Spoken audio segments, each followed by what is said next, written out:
তখনও আবু সুফিয়ান মিথ্যা বলেনি।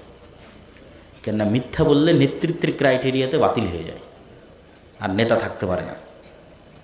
তো এবার আবু সুফিয়ানের ছেলেরা যখন, আবু সুফিয়ান নিজেও ইসলাম গ্রহণ করলো, আর ছেলেরাও যখন ইসলামে চলে আসলো, মুআবিয়া থেকে শুরু করে আরও পরে যারা আসছে, তো এই উমাইয়া খলিফারাই হলো এই যতদূর পর্যন্ত আজকে ইসলাম গেছে তার 80% এরিয়া উমাইয়ারাই বিজয় করেছে।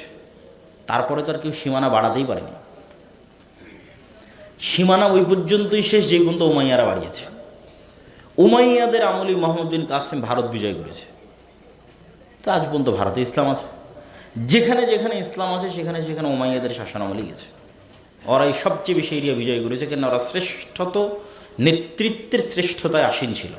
কেন নেতৃত্বের প্রথম ক্রাইটেরিয়া তারা ফুলফিল করতে পেরেছিল, সেটা হচ্ছে সত্যবাদিতা, ন্যায়পরায়ণতা।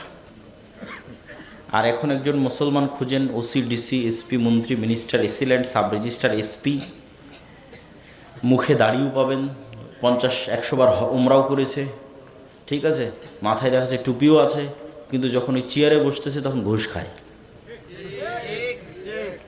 মসজিদ মাদ্রাসার কমিটিতে আছে, জালসার প্রধান অতিথিতে আছে, কিন্তু ন্যায়পরায়ণতা, সত্যবাদিতাই নাই। তাহলে এদের কাছে ইসলামের প্রকৃত চিত্রটা পরিষ্কারই হয়নি, যে ইসলামের প্রকৃত চিত্রটা কী।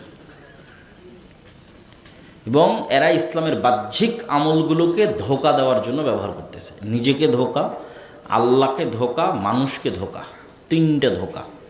যে আমি বাহ্যিকভাবে নামাজ পড়ে, বাহ্যিকভাবে হজ উমরা করে, বাহ্যিকভাবে দাড়ি টুপি দিয়ে আমি নিজেকে ধোঁকা দিব, আল্লাহকে ধোঁকা দিব, মানুষকে ধোঁকা দিব।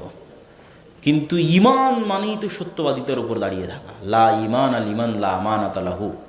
যার আমানত নাই, যার ন্যায়পরায়ণতা নাই, ওর অন্তরে ঈমানও নাই।